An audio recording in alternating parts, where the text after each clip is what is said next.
probably the single most important thing to remember about Phyllis Wheatley is captured in a quote from Henry Louis Gates, in which he asserts that Black American literary tradition and Black woman's literary tradition begin in one person, and that is Phyllis Wheatley.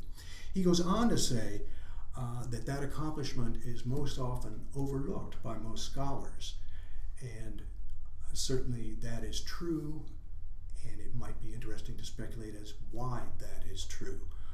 In part, I think she was such an anomaly, a well-educated, well-read African-American woman who achieved much of her verse while still a slave.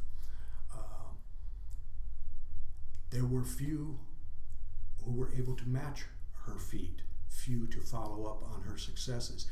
And in fact, she herself, upon attaining freedom, was in the process of preparing a second volume of work when she died in childbirth.